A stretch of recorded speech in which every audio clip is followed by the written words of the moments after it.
आप सभी को भारतीय कोचिंग सेंटर कोल्ला में स्वागत है। आज हम सभी द्विघात समीकरण के सूत्रों को समझेंगे, जिसके मदद से द्विघात समीकरण से संबंधित प्रश्नों को आसानी से समाधान कर सकते हैं। तो आइए देखते हैं द्विघात समीकरण। Quadratic equation. द्विघात समीकरण यदि ए बी सी वास्तविक संख्या, ए और B C, A B C के जगह पर कोई भी वास्तविक संख्याएं, वास्तविक संख्या क्या होता है? परिमेय, अपरिमेय, रूट में हो सकता है, आपका पूर्ण संख्या हो सकता है, प्राकृतिक संख्या हो सकता है, ए बी सी के जगह पर कोई भी संख्या हो सकता है। आगे संख्याएं हो तथा ए नॉट इक्वल 0, ए के जगह पर 0 वैल्यू ना हो, क्योंकि यदि 0 यहां पर लिख दिया जाएगा तो एक्स स्क्वायर से जब गुना किया जाएगा तो 0 हो जाएगा। तब 0 जब हो गया तो एक्स स्क्वायर खत्म हो जाएगा, और जब एक्स स्क्वायर खत्म हो गया तो घात केवल 1 बच जाएगा, और जब घात केवल 1 बचेगा तो उसे हम द्विघात नहीं कर सकते, घात 2 होना चाहिए। और क्या कह रहा है? तो ए नॉट इक्वल 0, तो A X square plus B X plus C के रूप, इस रूप में होना चाहिए, और इसमें एक ही चर होगा, 2 चर नहीं हो सकते। यह हमेशा ध्यान रखिएगा। यहां भी x होगा तो यहां भी x, यदि यहाँ t है तो यहां भी t होना चाहिए, यदि यहाँ m है तो यहां भी m ही होना चाहिए, दूसरा चर नहीं हो सकता है। के रूप का कोई भी समीकरण द्विघात समीकरण कहलाते। फिर से एक बार परिभाषा देखते हैं। द्विघात समीकरण यदि ए बी सी वास्तविक संख्याएं हो, यदि ए बी सी वास्तविक संख्याएं हो तथा ए नॉट इक्वल 0, तो A X square plus B X plus C equal 0 के रूप का कोई भी समीकरण द्विघात समीकरण कहलाते। द्विघात बहुपद के शून्यक, बहुपद के शून्यक का मतलब हुआ कि x की जगह पर एक ऐसा वैल्यू, एक ऐसा मान जिसको उस बहुपद में यदि पुट किया जाए, यहां पर रखा जाए, x की जगह पर रखा जाए तो इसका वैल्यू 0 आ जाए, इसका वैल्यू क्या आ जाए?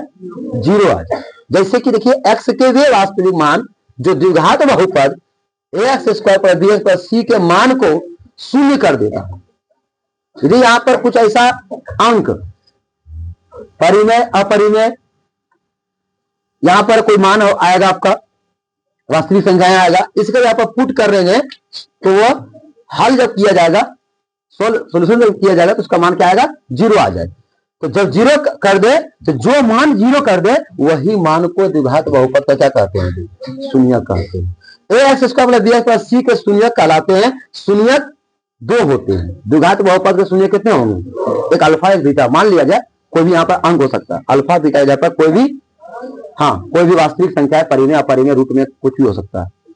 द्विघात समीकरण 2 तरह के होते हैं। इनके द्विघात समीकरण कितने प्रकार के होते हैं? 2 प्रकार के होते हैं। एक होता है शुद्ध समीकरण और एक होता है मिश्रित द्विघात। मिश्रित मतलब मिला हुआ है, ठीक है। तो शुद्ध समीकरण क्या होता है? जिस द्विघात समीकरण में चर x का एक घात वाला पद नहीं हो। अब यहां देखिए घात 2 है, घात यहां कितना है? 1 है, 1 घात कितना है? 1, यहां घात कितना है? 2, यहां घात कितना है? 1। तो ये पद नहीं होना चाहिए, घात 1 वाला पद नहीं होना चाहिए। जैसे देखिए इसका स्वरूप यहां दिया हुआ है, x square minus 16, x square minus 16, तो एक्स स्क्वायर दिया लिखिए यहां पर, फिर एक्स वाला केवल घात 1 वाला नहीं दिया गया है।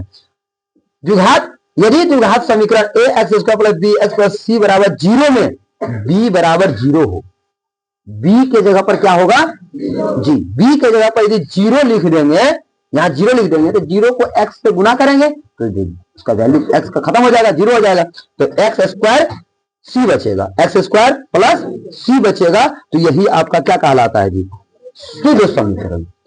जैसे कि यहाँ पे एक एग्जांपल देखा जाए, यहाँ पर एक एग्जांपल आप देख सकते हैं, 4x³ प्लस 3, इसमें x वाला पद नहीं है, एक्स स्क्वायर वाला पद रहना चाहिए। एक्स स्क्वायर वाला है तभी उसको हम क्या कर सकते हैं? द्विघात कर सकते हैं। यदि पावर 2 नहीं है तो द्विघात नहीं कर सकते। पावर 2 होना बहुत आवश्यक है, ये रहे या ना रहे, पर पावर 2 होना जरूरी है। आगे देखते हैं मिश्रित द्विघात समीकरण।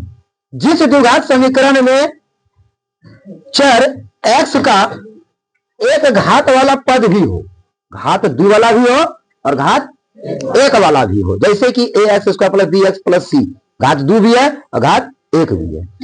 मिश्रित द्विघात समीकरण का व्यापक रूप जो होता है, स्वस्वरूप देखिए ax² plus bx plus c equal 0। इसमें a नॉट इक्वल 0, मतलब a की जगह पर भी 0 नहीं होना चाहिए, b की जगह पर भी 0 नहीं होना चाहिए। शून्यांक इसका जो निकाला जाता है, मिश्रित द्विघात का शून्यांक जो निकलेगा x बराबर minus b plus minus under root bx²4ac बटे 2a के सूत्र पर निकाला जा सकता है। और शुद्ध समीकरण का जो शून्यक निकाला जाएगा वह x बराबर plus minus under root c बटे a। इस सूत्र पर शुद्ध समीकरण को शून्यक निकाल सकते हैं और इसके द्वारा मिश्रित द्विघात समीकरण के शून्यक को प्राप्त किया जा सकता है। अब द्विघात समीकरणों को हल करने के लिए कुछ सूत्र हैं, उस सूत्र पर ध्यान दीजिए। द्विघात सूत्र का प्रतिपादन मतलब उसका नियम को श्रीधराचार्य ने किया, इसलिए इसे श्रीधराचार्य सूत्र कहते हैं। तो यह आपका क्या है? श्रीधराचार्य सूत्र है, श्रीधराचार्य सूत्र है। तो ax² plus bx plus c बराबर 0, a जो होता है x² का गुणांक है, a क्या है? x² का, अब b क्या होता है? x का गुणांक, मतलब x में b से गुणा किया गया है। c जो होता है वह क्या होता है? अचर पद। भारतीय गणितज्ञ श्रीधराचार्य सूत्र x बराबर minus b plus minus under root b² minus 4ac बटे क्या है आपका 2a। अब यहां पर ध्यान दीजिए, ये जो आपका है इनको विवेक्त कर या विवेचक या डिस्क्रिमिनेट समीकरण ax² plus bx plus c बराबर 0 के लिए व्यंजक b² माइनस 4ac को द्विघात समीकरण का विवेचक कहते हैं। इसे d या डेल्टा के द्वारा सूचित किया जाता है। तो d बराबर b² माइनस 4ac, यहां पर आप विवेचक भी लिख सकते हैं, विवेचक d बराबर b² minus 4ac, b² minus 4ac। तो याद रखना है कि द्विघात समीकरण में विवेचक किसे कहा जाता है? b² माइनस 4ac को कहा जाता है। अब इनके द्वारा जब इस पर फोकस कीजिए, ये बहुत इंपॉर्टेंट है आपके लिए। ये जो पूरा टेबल बना हुआ है, यह बहुत ही इंपॉर्टेंट होगा एग्जाम के लिए। तो इसमें जब विवेचक निकालिएगा तो d का मान जो प्राप्त होगा हो सके 0 से बड़ा हो सकता है, कभी कभी क्या होता है 0 के बराबर आता है, d का मान 0 आ जाएगा, मतलब इस पर d का मान 0 आ जाएगा, d का मान क्या आ जाएगा? 0 आ जाएगा। या कभी कभी क्या होगा कि d का मान 0 से छोटा होगा, सर 0 बड़ा है, d का मान छोटा, अर्थात d जो होगा, d का जो मान आएगा माइनस में आएगा, 2 माइनस में आपका आ जाएगा, माइनस में कोई भी अंक आ जाएगा। जब माइनस में आएगा या बराबर आएगा या d का मान 0 से बड़ा 1 2 3 रूट में आ जाए, दशमलव में आ जाए, तो इस स्थिति में उनके मूलों की प्रकृति गुण कैसा होगा, मूल का मान कितने निकलेंगे, क्या नहीं निकलेंगे, इस पर आपको ध्यान देना है। देखिए, तो d जब 0 से बड़ा हो, d का मान b² 4ac का मान 0 से बड़ा हो, तो मूल की प्रकृति, मूलों का गुण जो है वास्तविक एवं असमान, दोनों दो तरह का दो आंसर निकलेगा, वास्तविक निकलेगा, परिमेय या अपरिमेय होगा और असमान होगा। आपका दोनों इक्वल आंसर नहीं आएगा, दो शून्य निकलेगा लेकिन दोनों दो तरह का निकलेगा। उसका सूत्र है मूल निकालने का minus b plus minus under root b² 4ac बटे 2a, इस सूत्र के द्वारा निकाला जाता है।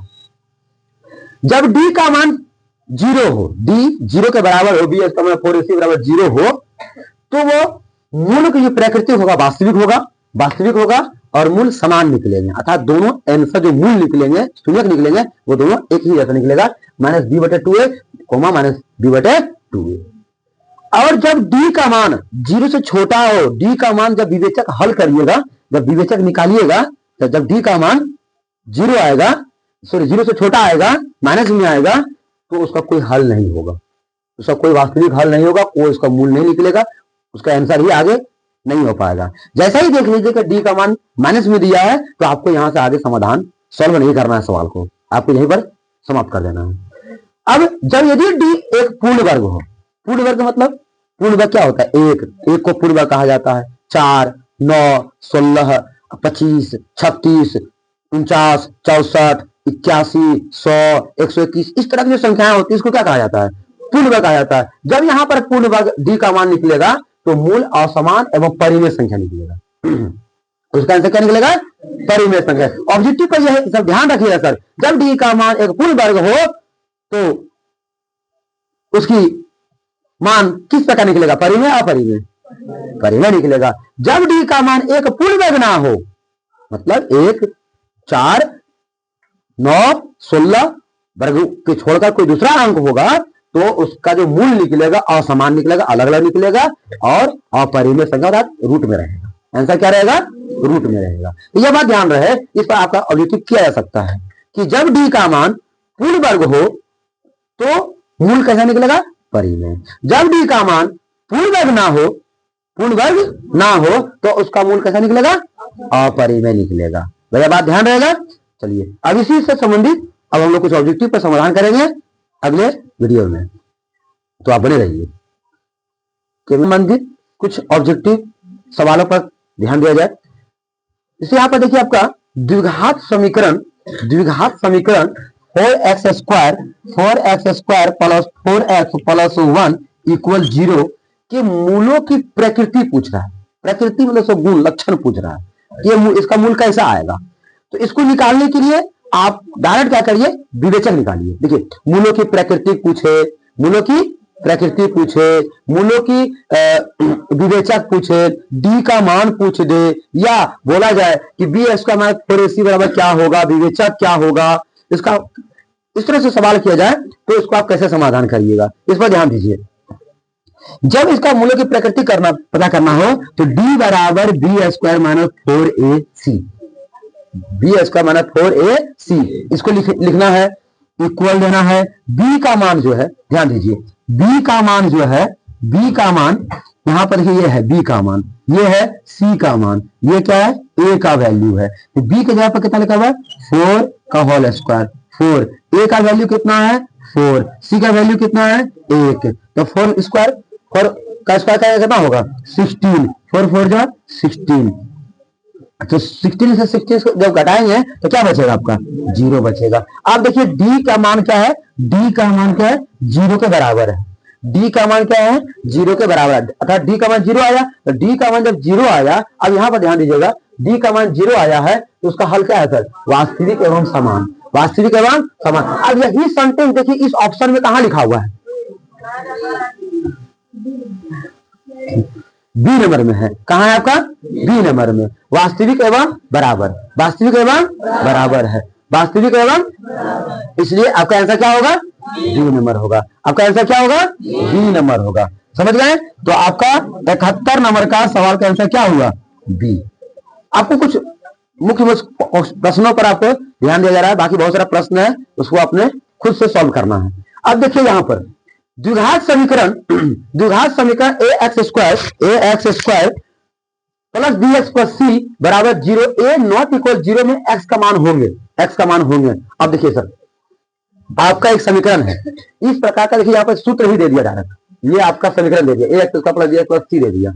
अब इनका जो शून्यक निकाला जाएगा, x का जो मान, तो भाई x का मान डायरेक्ट समीकरण है, ऐसा सूत्र देखिए कहां पर दिया हुआ है? Minus b plus b plus under root b 4ac बटे 2a। देखिए सर, इसमें क्या है ना, इसमें क्या अंतर है? यहां पर प्लस दे दिया है, यहां क्या दे दिया है, इसलिए ये नहीं होगा। यहां पर क्या किया है? आपका उल्टा b स्क्वायर दे दिया, इसलिए ये भी नहीं होगा, ये तो होगा ही नहीं, इसलिए कौन होगा? आपका सी नंबर होगा। Minus plus under root b 4ac बटे 2। 79 नंबर, कितना है सवाल नंबर? यदि द्विघात समीकरण, यदि x² minus 3x plus 4 equal 0 के मूल के बराबर हो, मूल के बराबर हो, मूल के क्या है, बराबर है। देखिए इस पर बोल रहा है मूल के समान है, मूल क्या है, समान है। तो p का वैल्यू बताइए। तो देखिए सवाल को पहले आप प्रश्न को लिखिएगा। प्रश्न क्या है आपका कि x square minus P x plus 4 equal 0।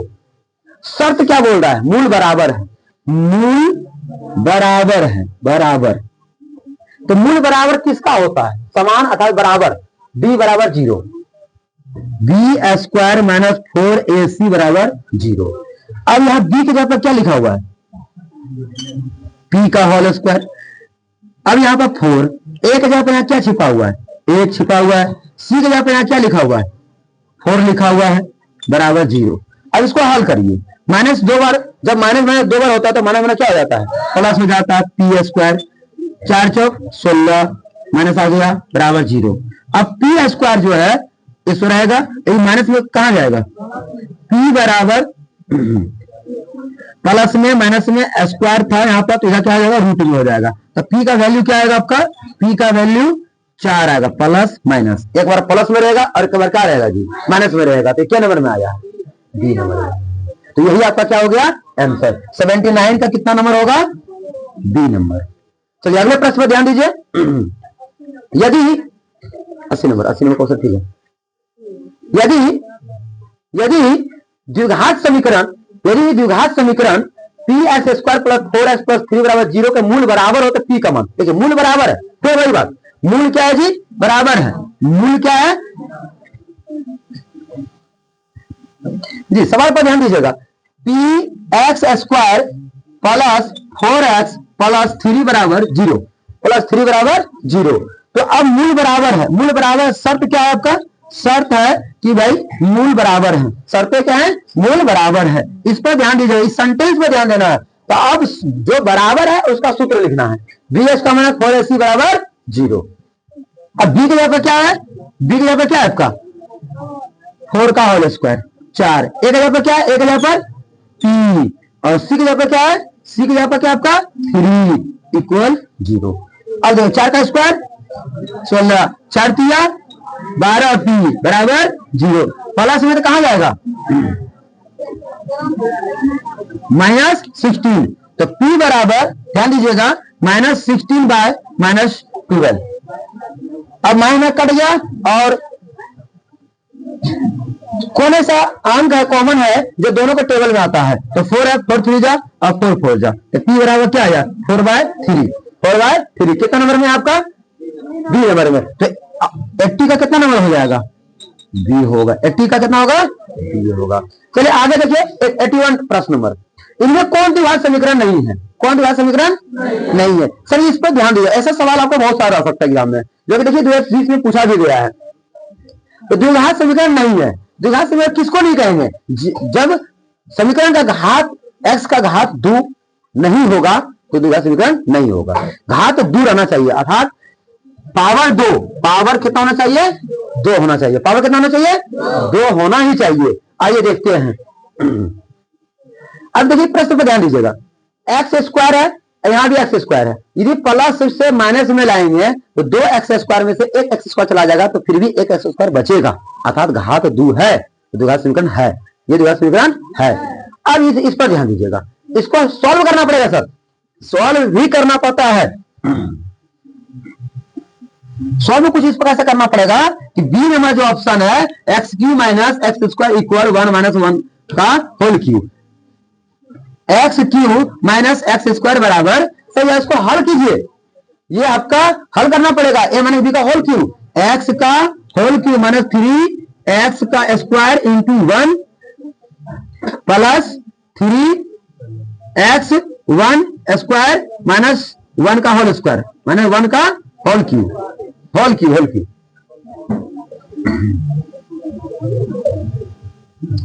X cube minus x square बराबर एक्स का पावर 3 माइनस 3 कम 3 x square plus 3 x square, 3 x केवल माइनस 1।